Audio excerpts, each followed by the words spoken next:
இப்போதும் நினைத்தால் நெஞ்சம் நெகிழ்ந்திடுதே. கல்வாரி அன்பை எண்ணிடும் வேளை கண்கள் கலங்கிடுதே. கர்த்தாவும் பாடுகள் இப்போதும் நினைத்தால் நெஞ்சம் நெகிழ்ந்திடுதே. ஆண்டவராகிய இயேசு கிறிஸ்துவின் நாமத்தில் கல்வாரி நேச ஊழியங்கள் சார்பாக உங்கள் அனைவருக்கும் எங்கள் வாழ்த்துக்களை தெரிவித்துக் கொள்கிறேன். இன்றைக்கு நான் கொடுக்கும் செய்தியின் தலைப்பு கர்த்தருக்கு காத்திருங்கள். ஏனென்றால் நாம் அநேக வேளைகளில் அநேக காரியங்களுக்காக காத்திருக்க வேண்டியது அவசியமாக இருக்கிறது. நாம் எங்கேயாவது பிரயாணப்பட்டு போகும் பொழுது ஒரு பஸ்ஸுக்காகவோ ட்ரெயினுக்காகவோ ஃப்ளைட்டுக்காகவோ பல மணி நேரங்கள் சில வேளைகளில் நாம் காத்திருக்க வேண்டியதாக இருக்கிறது. அந்த வேளையில் அதிக பொறுமை இழந்து என்ன செய்வது என்று எல்லாமே ஒரு வேஸ்ட் ஆஃப் டைம் என்று நினைப்போம். ஆனால் நாம் கர்த்தருக்கு ஏதாவது ஒரு காரியத்தில் காத்திருக்க வேண்டும் என்று ஆண்டவர் சொன்னால் அதை நாம் பொருட்படுத்த மாட்டோம். அவருடைய சத்தத்துக்கு சித்தத்துக்கு நாம் கீழ்ப்படிந்து காத்திருக்கிறதில் நாம் சற்று காலதாமதம் செய்கிறோம். அதில் விருப்பமே படவில்லை. ஒரு ஊழியம் வளர வேண்டும் என்றால் அநேக வருடங்கள் காத்திருந்து ஆண்டவர் சமூகத்திலிருந்து ஜெபித்து அந்த ஊழியத்தை வளர செய்ய வேண்டும். ஆனால் இன்று அநேகர் நாம் ஊழியம் விரைவாக வளர வேண்டுமே, அநேக கோட்டைகள் கட்டிடங்கள் கோபுரங்கள் கட்ட வேண்டுமே என்று சொல்லி அநேக ஃபாரின் ஃபண்ட்ஸ் கிடைக்காதா என்று மற்றவர்கள் பின்னாடி அலைந்து கொண்டு எப்படியோ தங்கள் ஊழியத்தை நிலைநிறுத்த வேண்டும் என்று நினைக்கிறார்கள். ஆனால் ஆண்டவராகிய இயேசு கிறிஸ்துவின் ஒரு பண்பு, பிதாவாகிய தேவனின் ஒரு பண்பு நீடிய பொறுமை, காத்திருத்தல். ஆகையால் நாம் காத்திருத்தல் அவசியமாக இருக்கிறது. நாம் எந்தெந்த வித காரியங்களில் நாம் தேவனுடைய கிருபைக்காக இரக்கங்களுக்காக காத்திருக்கும் பொழுது நிச்சயமாகவே நாம் நம்முடைய வாழ்க்கையில் எல்லா காரியங்களையும் நாம் பெற்றுக்கொள்ளலாம். இன்று அநேகர் நான் காத்திருக்க அவசியம் இல்லாமல் பணம் சம்பாதிப்பதற்காகவும் பொருள் சம்பாதிப்பதற்காகவும் ஓடு என்று ஓடுகிறார்கள். அதெல்லாம் உழைப்பெல்லாம் நல்லதுதான். ஆனால் அதையே ஒரு குறியாக கொண்டு வந்து நாம் செய்யும் பொழுது பண ஆசை பிடித்தவர்களாக பொருளாசை பிடித்தவர்களாக கடைசியில் தம் ஆத்மாவை இழந்து நிற்கிற மக்களாக நாம் காணப்படுவோம். நீங்கள் ஏசாவை பார்த்தீர்கள் என்றால் ஏசாவுக்கு வேட்டையாடி வந்ததுதான் கடுமையான பசி. அவன் பசி ஆற்றுவதுதான் குறியாக இருந்தான். காத்திருந்து தன் வீட்டிற்கு சென்று உணவை பெற்றுக்கொள்ளலாம் என்று நினைக்கவே இல்லை. அப்பொழுது யாக்கோபு ஒரு கூளை சமைத்து கொண்டிருந்த பொழுது அது மிகவும் அட்ராக்டிவாக இருந்தபடினால் எனக்கு அந்த சிவப்பான கூலில் நான் நிலைத்திருக்கிறேன் என்று சொன்ன பொழுது யாக்கோபு கேட்டதெல்லாம் உன் ஜேஷ்டபுத்திர பாகத்தை விற்று போடு என்பதுதான். யாக்கோபு சில காரியங்களை தந்திரமாக செய்த பொழுது ஏசா அதை புரிந்து கொள்ளவே இல்லை. அவன் ஒரு வயிற்று பிழைப்புத்தான் பெரிதாக இருந்தபடியினால் அதற்கு யோசனை இல்லாமல் காத்திருக்க மனதில்லாமல் விற்று போட்டான். கடைசியில் அந்த சிரேஷ்டபுத்திர பாகத்தை அவன் வேண்டுமென்று நினைத்த போது கூட அது அவனுக்கு கிடைக்காமல் போயிற்று. அதிக சத்தமிட்டு அழுதான். ஆகையால் இதை கேட்டுக்கொண்டிருக்கிற பிரியமானவர்களை நாம் கண்டிப்பாக நாம் கர்த்தருடைய சித்தத்துக்கு அநேக காரியங்களில் நாம் காத்திருக்க வேண்டியது அவசியமாக இருக்கிறது. நம் காத்திருக்காமல் நம்மை நாமே நிதானித்து நாம் அவசரப்பட்டு முடிவு எடுக்கும் பொழுது நிச்சயமாகவே அது ஒரு வெற்றிகரமான வாழ்க்கையாக இருக்க முடியாது. அது தோல்வியில் தான் போய் முடியும். ஆகையால் நாம் இந்த தருணத்தில் எந்தெந்த காரியங்களுக்காக தேவனுடைய சித்தத்துக்கு சத்தத்துக்கு காத்திருக்க வேண்டும் என்பது நாம் சற்று கவனிக்கலாம். முதலாவது நாம் தேவனுடைய இரக்கத்தை பெற காத்துக்கொள்ள வேண்டும். நாம் ஒரு கம்பெனியிலேயோ ஒரு இடமோ நாம் வேலை செய்யும் பொழுது அதிக உண்மையும் உத்தமமாக நாம் வேலை செய்வோம். இதற்கென்றால் அவருடைய கண்களில் நாம் தயவும் இரக்கமும் பெற வேண்டும். அப்பொழுதுதான் நமக்கு ஒரு நல்ல ப்ரமோஷன் கிடைக்க முடியும். அதிக காலம் அந்த கம்பெனியில் அந்த பதவியில் வைக்கலாம் என்றெல்லாம் நாம் நினைத்திருப்போம். நாம் ஒரு மனிதரின் அதிகாரியின் கையில் வேலை செய்யும் பொழுதே அவருடைய இரக்கத்தை பெற நாம் அதிக கவனமாக இருக்கும் பொழுது தேவாதி தேவனின் கண்களின் இரக்கத்தை பெற நாம் அவருக்கு காத்திருக்க வேண்டியது அவசியமாக இருக்கிறது அல்லவா? யூதா 1:21 தேவனுடைய அன்பிலே உங்களை காத்துக்கொண்டு நித்திய ஜீவனுக்கு ஏதுவாக நம்முடைய கர்த்தராகிய இயேசு கிறிஸ்துவினுடைய இரக்கத்தை பெற காத்திருங்கள். பிரியமானவர்களே, நாம் தேவனுடைய அன்பில் நிலை கொண்டிருக்க வேண்டும். எப்பொழுது நாம் அன்பை மற்றவர்களுக்கு வெளிப்படுத்துகிற மக்களாக தான் இருக்க வேண்டும். இந்த அன்பில் நாம் குறைவே படக்கூடாது. ஒரு நாள் ஒரு அன்பை காண்பித்து விட்டு மற்றொரு நாள் அது சரியில்லை, என்னால் அன்பாக இருக்க முடியலாம் என்றெல்லாம் இருக்கவே முடியாது. நாம் ஆண்டவராக இயேசு கிறிஸ்து பிதாவின் சித்தத்தை செய்வதற்காக கொடிய சிலுவை மரணத்தில் இருந்த பொழுதும் கூட கடைசி வரைக்கும் நம்மேல் அன்பு வைத்தவராக பிதாவே இவர்களுக்கு மன்னியும், தாங்கள் செய்வது இன்னதென்று அறியாதிருக்கிறார்கள் என்று சொன்னபடியினால் தான் நாம் இன்றளவும் காக்கப்பட்டிருக்கிறோம்.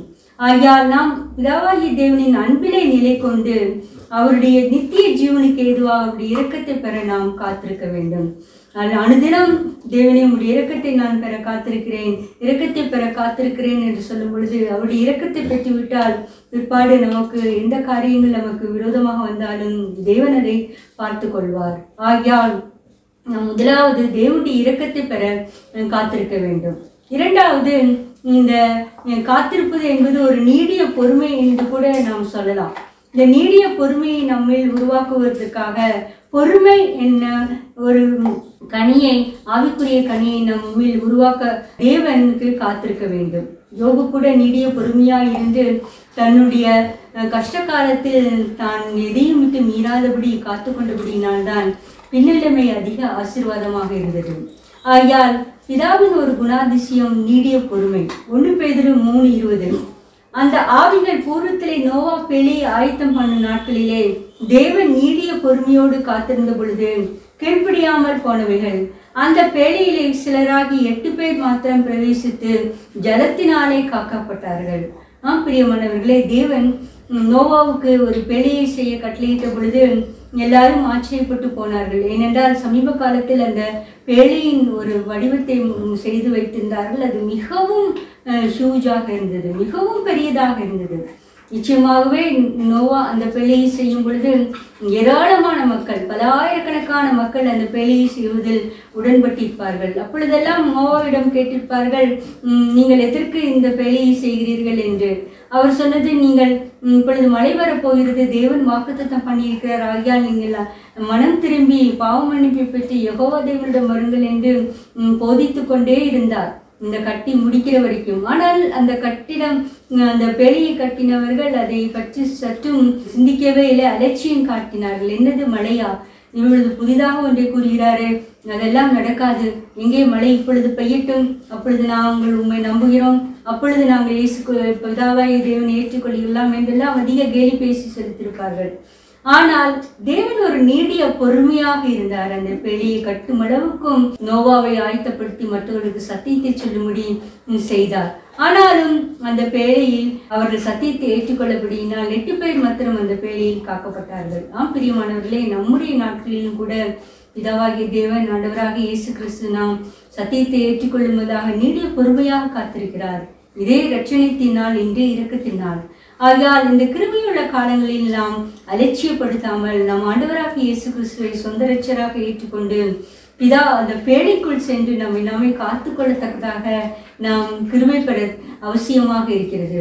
ஆகையால் நாம் தேவன் பொறுமையாக இருப்பதை, காத்திருப்பதை, நமக்காக காத்திருப்பதை அலட்சியம் பண்ணாமல் உடனடியாக நாம் ஆண்டவராக இயேசு கிறிஸ்துவை ஏற்றுக்கொள்ள வேண்டும். ஏனென்றால் காலங்கள் கொடியதாக இருக்கிறது. ஒவ்வொரு காலத்தையும் பார்க்கும் பொழுது அடுத்த நிமிடம், அடுத்த நாள், அடுத்த வருடம் என்ன நடக்குமோ, யுத்தம் வருமோ என்றெல்லாம் நாம் அறியாமல் இருக்கிறோம்.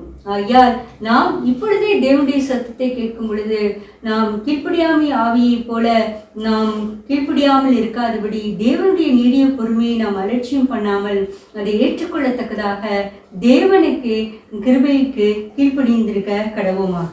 அடுத்ததாக நாம் காலையிலே, அனுதினமும் காலையிலே தேவனுடைய சந்நிதியில் வந்து நாம் காத்திருக்க வேண்டும். நாம் என்னவோ காரியங்களை நாம் செய்கிறோம், ஆனால் அதிகாலையிலிருந்து வேதவசனத்தை வார்த்து தியானித்து ஆண்டவர் சந்நிதியில் சிறிது நேரம் செலவிடுவதை நாம் ஒரு காரியமாக எடுத்துக்கொள்வதே இல்லை. காத்திருத்தல் என்பது ஒருவரோடு டைம் செலவிடுவது கூட காத்திருப்பது என்று கூட நாம் அர்த்தமாகும். சங்கீதம் 5:3, கர்த்தாவே காலையிலே என் சத்தத்தை கேட்டருளுவீர், காலையிலே நமக்கு நேரே வந்து ஆயத்தமாகி காத்திருப்பேன்.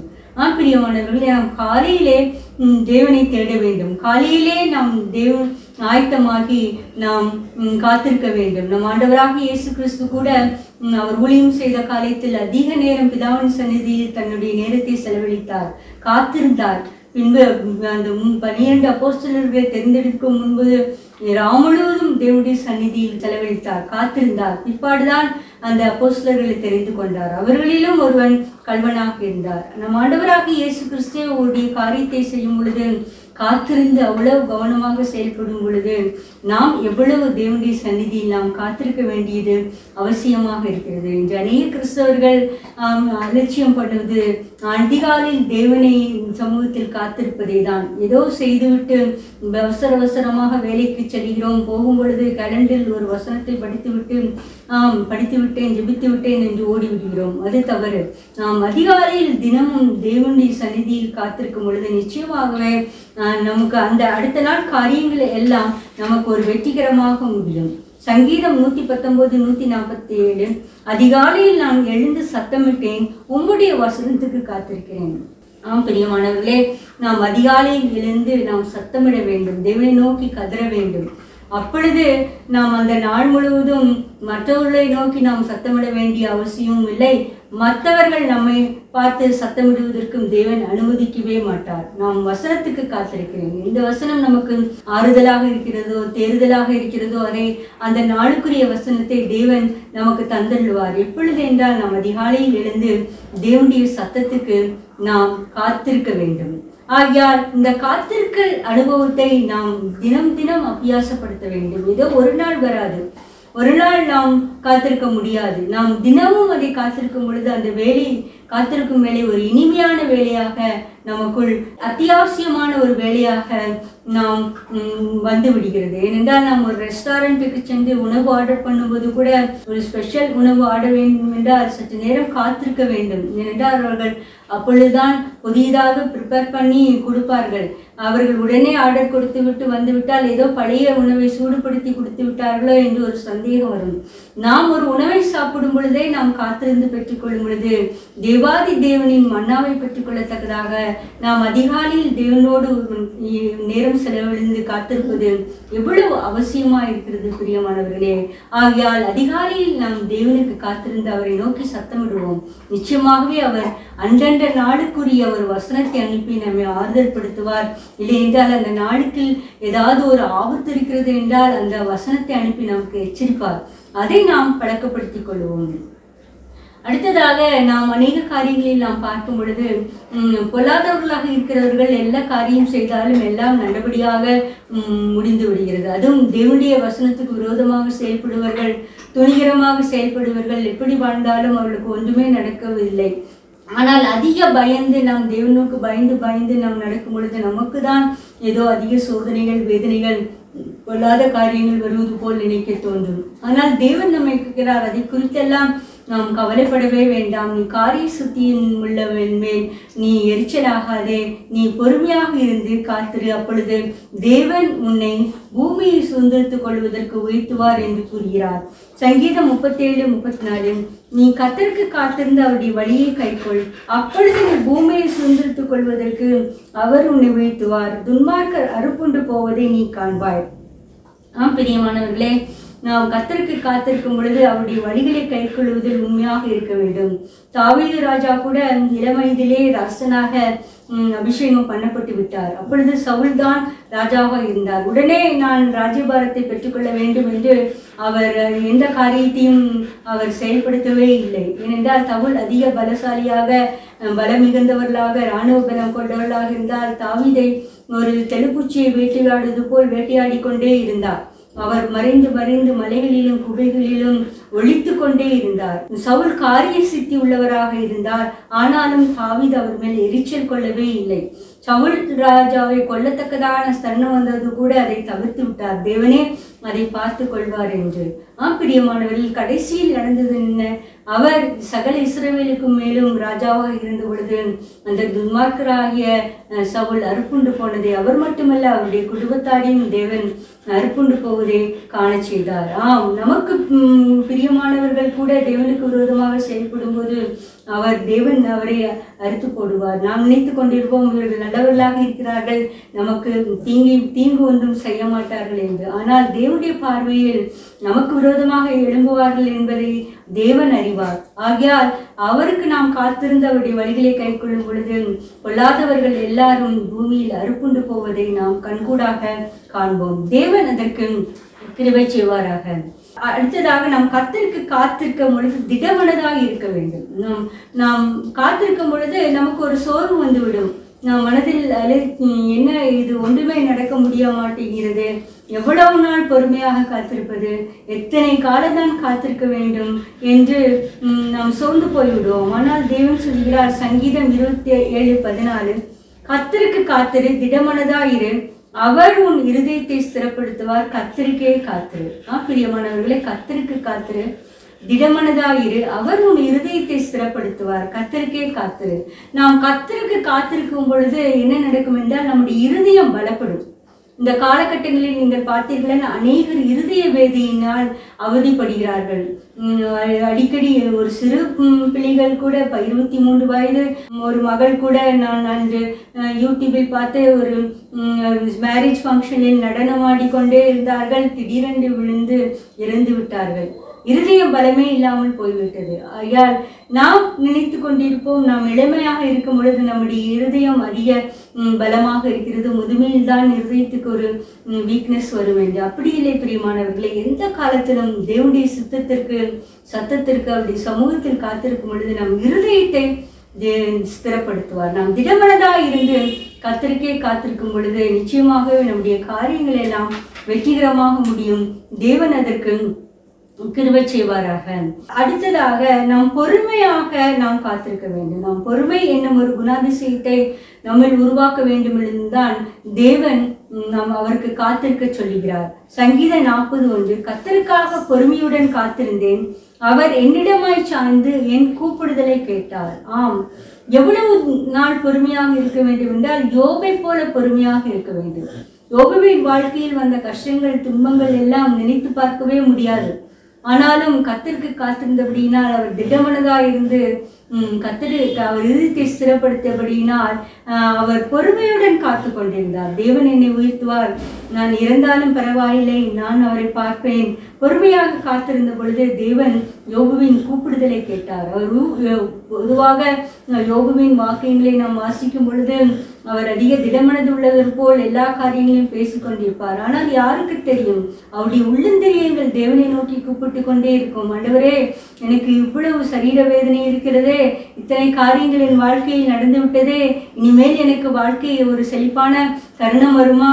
அப்படியெல்லாம் கூட நான் எதிர்பார்க்கவில்லை. தேவனே, நான் இறக்கும்போது உம்மை பார்த்தால் போடும் என்று அவர் மனதில் ஆழத்தில் ஜெபம் பண்ணி கொண்டுதான் இருந்திருப்பார். அதை எல்லாம் நாம் உணர்ந்து கொள்ளலாம். ஆகையால் தான் இப்படி சொல்லியிருந்து, பொறுமையாக காத்திருந்தேன், அவர் என்னிடமாய் சாய்ந்து என் கூப்பிடுதலை கேட்டாராம். இதை கேட்டுக்கொண்டிருக்கிற பிரியமானவர்களே, ஏதாவது ஒரு காரியத்தில் தேவன் உங்களுக்கு ஒரு வாக்குத்தத்தம் கொடுத்தால் அந்த வாக்குத்தத்தம் நிறைவேற பொறுமையாக காத்திருங்கள். அந்த பொறுமையை நமக்குள் உருவாக்குவதற்காக தான் தேவன் ஒரு வாக்குத்தத்தை நமக்கு கொடுக்கிறார். வாக்குத்தத்தம் என்பது ஏதோ ஒரு காரியத்தை நாம் அப்படியே எடுத்துக்கொண்டு இதை தாரும், இதை பலிக்க செய்யும் என்று சொல்வதல்ல. ஆனால் தேவன் இந்த வாக்குத்தத்தை கொடுக்கும் பொழுது அது நிறைவேறும் அளவும் நம்மை புடமிடுவார், பொறுமையை நமக்கு கற்றுத் தருவார். அப்பொழுது அவர் சத்தத்தை கேட்டு நமக்கு உயர்த்த வல்லவராக இருக்கிறார். நாம் நினைத்துக் கொண்டிருக்கிறோம், அதிக காலம் தேவனுக்கு காத்திருந்தோம் என்றால் நம்முடைய பலனெல்லாம் கொண்டு போய்விடுமே. உடனடியாக நாம் இளமையின் வேகத்தில் இருக்கும் பொழுது எல்லா காரியங்களும் நடந்துவிட்டால் எல்லாமே நாம் பார்த்து கொள்ளலாம், நம்முடைய முயற்சினால் செய்து விடலாம் என்று நினைத்து கொண்டிருப்போம். ஆனால் தேவன் சொல்கிறார், கர்த்தருக்கு காத்திருக்கிறவர்கள் புதுபலன் அடைவார்கள். ஏசாயா 40:31, கர்த்தருக்கு காத்திருக்கிறவர்களோ புதுபலன் அடைந்து களிறுகளை போல சட்டிகளை அடித்து எழும்புவார்கள், அவர்கள் ஓடினாலும் இளைப்படியார்கள், நடந்தாலும் சோர்ந்து போகார்கள். பிரியமானவர்களே, கர்த்தருக்கு காத்திருக்கும் பொழுது நம்முடைய பலன் அது புதிதாக்கப்பட்டு கொண்டே வருகிறது. நாம் நினைத்து கொண்டிருப்போம், வயதாக தேவனுக்கு ஒரு காரியத்துக்காக காத்திருக்கும் பொழுது ஏதோ நம்முடைய சரீரம் எல்லாம் செத்து போவதை நாம் உணர்ந்து கொண்டிருப்போம். ஆனால் தேவன் சொல்லுகிறார், உங்களுடைய சரீரத்தை என்னால் புதிதாக்க முடியும். அப்பொழுது பொறுமையாக காத்திருக்க வேண்டும். மோசேயின் வாழ்க்கையிலே பாருங்கள், மோசே 40 வயதாக இருந்த பொழுது அதிக பலசாலியாக இருந்தார். ஒரே அடியில் ஒரு எகிப்தியனை கொண்டு போய்விட்டார். அத்தனை அளவு பலசாலியானவர். ஏனென்றால் அவர் எகிப்தின் அரண்மனையில் வளர்ந்தபடியினால் எல்லா சாகசங்களையும் எல்லா குத்துச்சண்டை வீரர்களையும் கற்றுத்தேர்ந்தவர், சாஸ்திரங்களை படித்தவர். ஆகையால் அவர் அதிக நல்ல உணவு, அதிக பலசாலியாக இருந்திருக்க முடியும். ஆனால் தேவன் அந்த பலசாலியான இருந்த சமயத்தில் அவரை இஸ்ரவேலின் தலைவனாக உயர்த்தவில்லை. ஏதோ ஒரு காரியத்துக்காக மிதியான் தேசத்தில் ஓடி போய் வனாந்தரத்தில் சஞ்சரிக்க வைத்தார். தேவன் மோசேக்கு நீடிய பொறுமையை கற்றுக் கொடுத்தார். மோசையை போல் பொறுமை உள்ளவன் இந்த உலகத்தில் இல்லை என்று தேவனே சாட்சி பகர்த்தார். அவளது 40 வயது 80 வயதாகும் பொழுதுதான் இஸ்ரவேல் ஜனங்களை அவர் வழி நடத்துவதற்காக மறுபடியும் எகிப்துக்கு திரும்பி வர செய்தார்.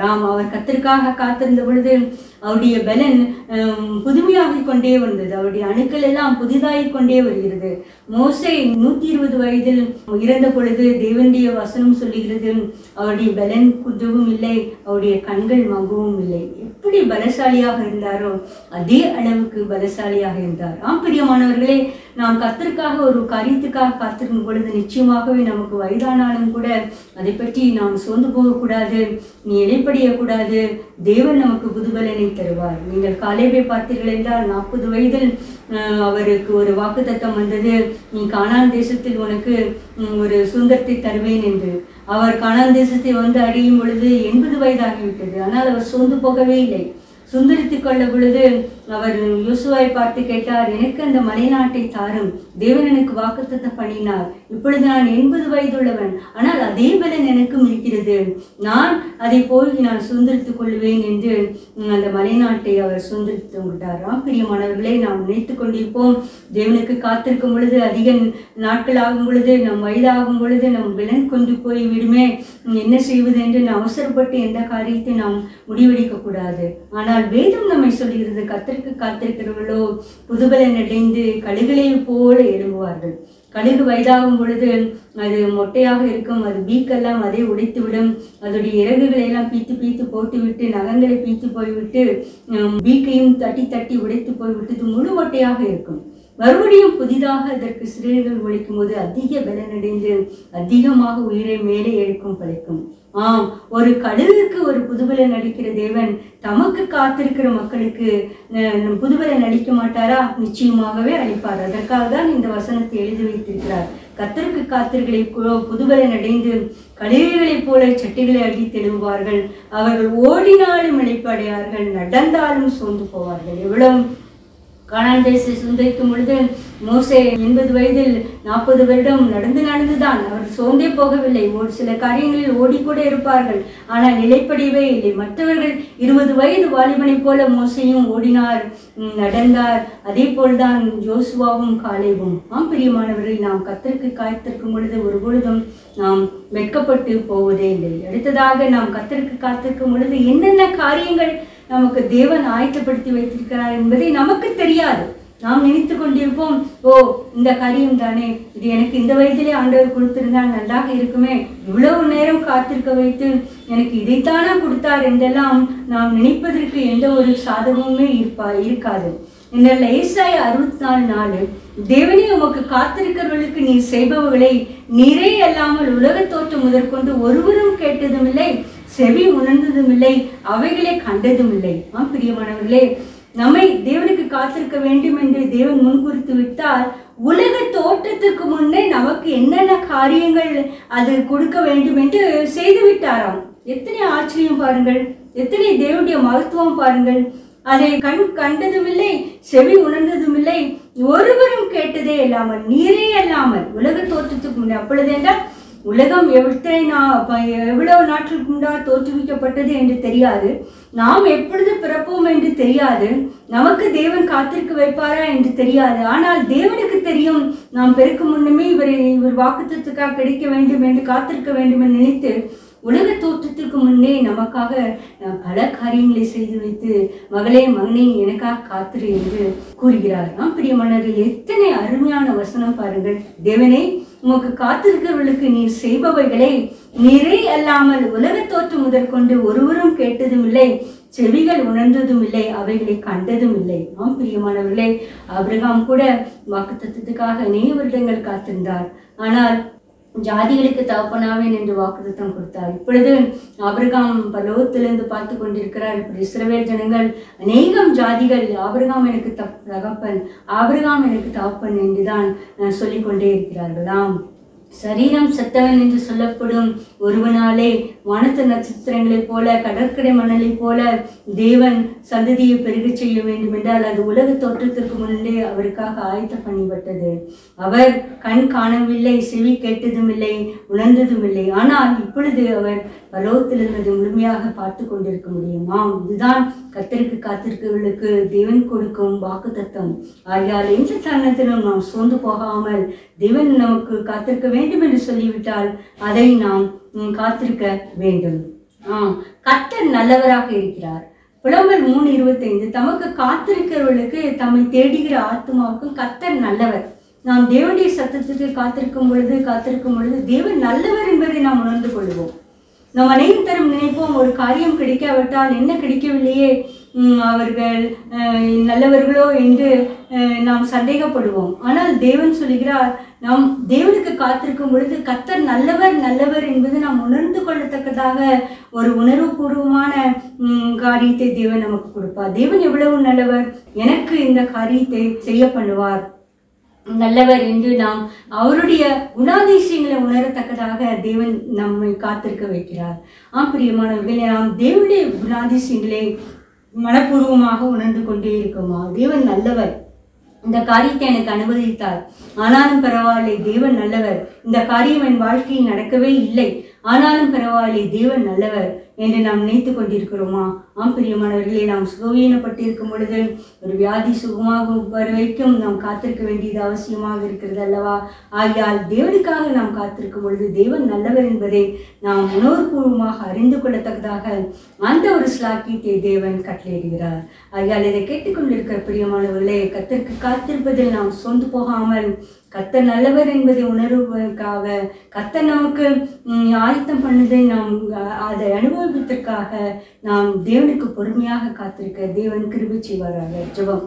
இல்லை நேசிக்கிற அன்பான பிதாவே, தேவனே, உங்களுக்கு காத்திருக்கும் பொழுது எத்தனை பெரிய சிலாக்கியம் என்பதை நாங்கள் வேதாந்தத்தின் அடிப்படையிலிருந்து கண்டோம். கர்த்தாவே, உங்களுக்கு காத்திருக்கிறவர்கள் புதுபலன் அடைவார்கள், கழுகுகளை போல செட்டைகளை எடுத்து படுவார்கள். கர்த்தாவே, கர்த்தருக்காக பொறுமையுடன் காத்திருந்தேன், அவர் என்னிடமாய் சாய்ந்தேன், கூப்பிடுதலை கேட்டார் என்று சொன்ன பிரகாரம் உமக்காக ஜோபுவை போல் பொறுமையாக காத்திருக்க நிச்சயமாக எங்களை காரியங்களை நீர் வெற்றி வாகையாக முடிக்க வல்லவராக இருக்கிறபடியா ஸ்தோத்திரம். தமக்கு காத்திருக்கும் தேவன் ஆயத்தம் பண்ணி உலக தோற்றத்துக்கு முன்பே எனக்கு ஏராளமான காரியங்களை ஆயத்தம் பண்ணி வைத்திருக்கிறீர் கர்த்தாவே. அதை கண் கண்டதும் இல்லை, செவி உணர்ந்ததும் இல்லை, யாருமே மனதில் தோன்றதும் இல்லை கர்த்தாவே. அப்பேற்பட்ட ஒரு பெரிய மகத்துவமான கர்த்தரை நாங்கள் ஸ்லாக்கியமாக கொண்டிருக்கிற தயவுக்கா ஸ்தோத்திரம். ஆண்டவரே, தேவன் இப்பொழுது நீங்கள் காத்திருக்கிற நீடிய பொறுமையை நாங்கள் அலட்சியம் பண்ணாமல் ஆண்டவராக இயேசு கிறிஸ்துவை சொந்த இரட்சகராக ஏற்றுக்கொண்டு உம்மண்டை ஓடிவர எங்களுக்கு கிருபை செய்ய வேண்டும் என்று கெஞ்சினோம். தேவன் வருமளவும் நாம் நீடிய இரக்கத்தை பெற காத்திருக்கத்தக்கதாக எங்களை கிருபை செய்ய வேண்டும் என்று கெஞ்சினோம் கர்த்தாவே. எல்லா துதி கனமாய் உமக்கு செலுத்துகிறோம். இரட்சகரும் மீட்பருமாய் இயேசு கிறிஸ்துவினை வேண்டிக் கொள்கிறோம் பிதாவே. ஆமென்.